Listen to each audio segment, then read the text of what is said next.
hablaremos sobre Enriqueta García. Enriqueta García nació el 22 de enero de 1928 en la Ciudad de México.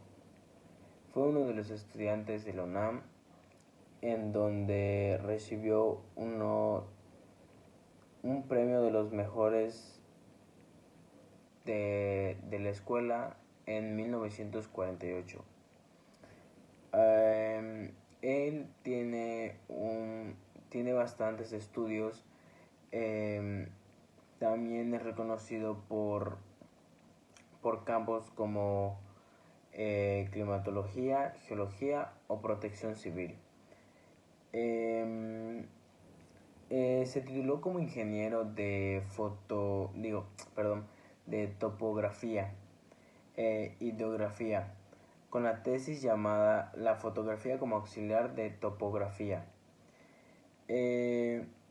Durante los primeros años de su carrera, dedicó su tiempo de práctica de la fotografía aérea y la cartografía.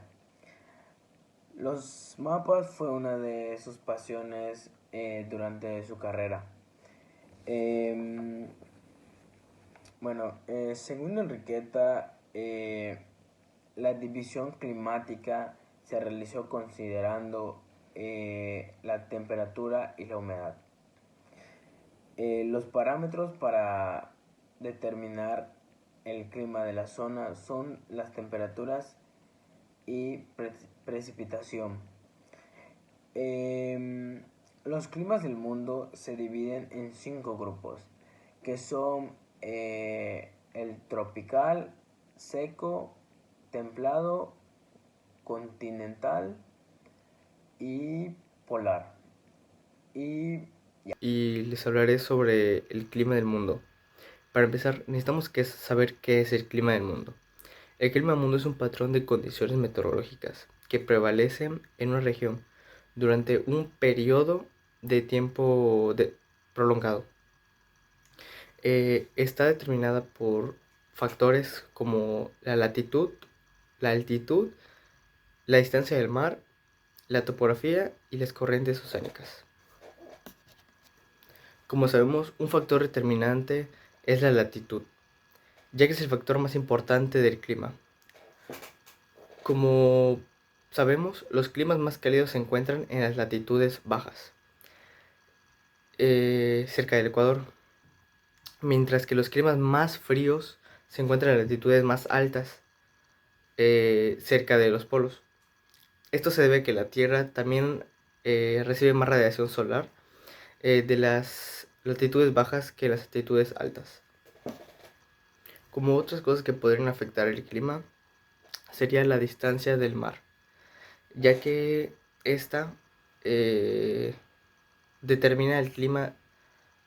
Ejemplo, si estás en una región costera, el clima suele ser más templado y esto se debe a que el océano absorbe el calor.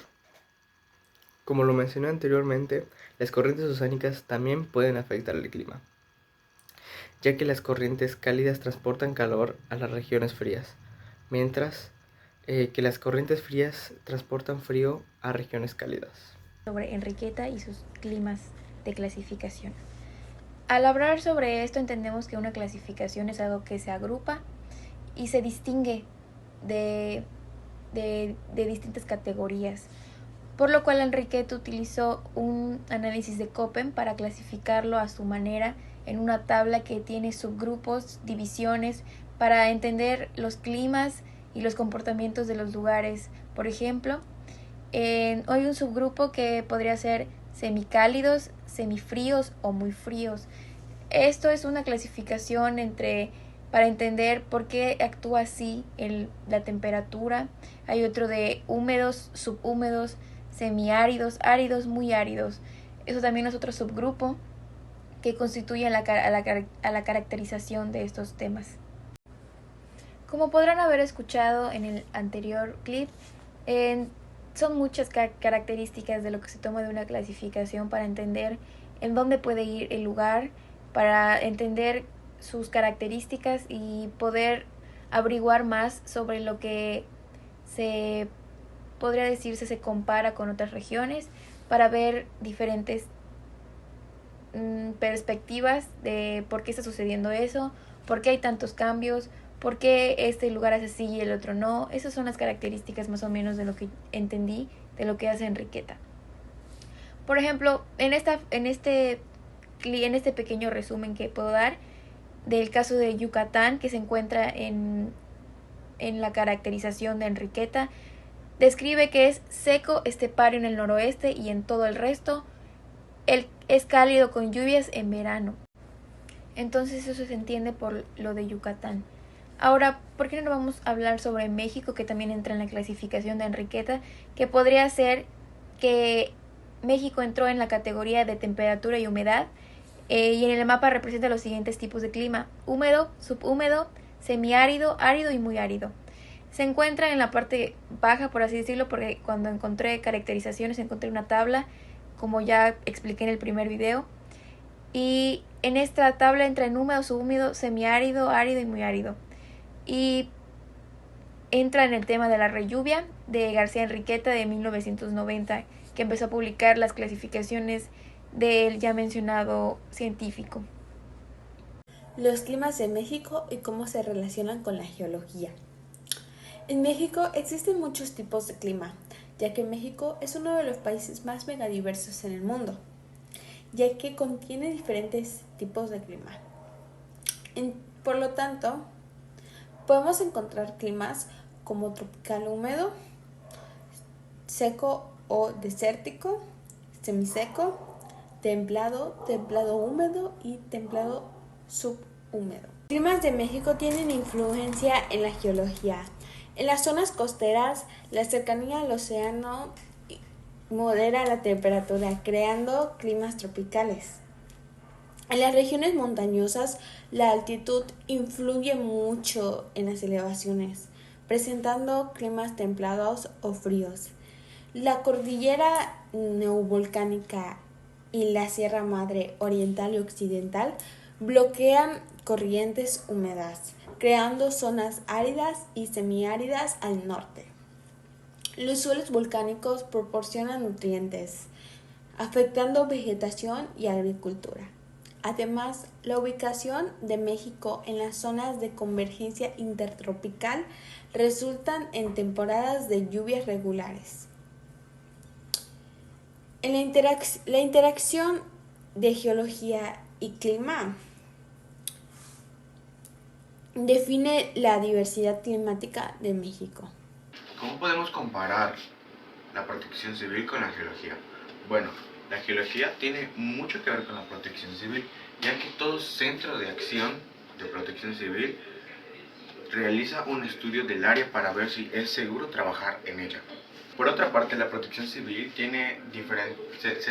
divide en estudios metodológicos para saber si es viable mandar ayuda o obviamente se manda ayuda, pero se divide en varios pasos, pero uno de los pasos es el estudio del área para ver si es seguro, el estudio de la sociedad para ver cómo se comporta la sociedad, cómo podemos ayudarlos, y también el tipo de clima que hace allá, o el tipo de desastre, el tipo de suelo, todo se estudia para crear un sistema de protección civil y se puede aplicar allá. En la historia de protección civil nace un 12 de agosto de 1949 por el protocolo 1 adicional al Tratado de Ginebra, hacia las víctimas o afectados de los conflictos armados. Esto hace que complemente el trabajo que hace la Cruz Roja.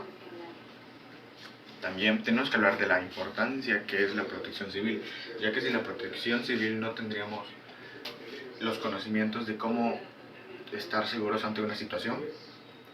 también genera trabajo, porque eso es un trabajo para las personas. Genera razonar, pensar y actuar ante situaciones como desastres naturales u otro tipo de acciones a nuestro entorno. Por eso, en el país y en diferentes partes del mundo hay diferentes tipos de protección civil. Como bien dicho, no es lo mismo protección civil aquí en México a Perú o Argentina. No es lo mismo porque no es el mismo suelo, son los mismos desastres, no sabemos si allá llega un terremoto. Aquí en Yucatán no tenemos terremotos, pero sí tenemos la posibilidad de huracanes, tsunamis, inundaciones y cosas así.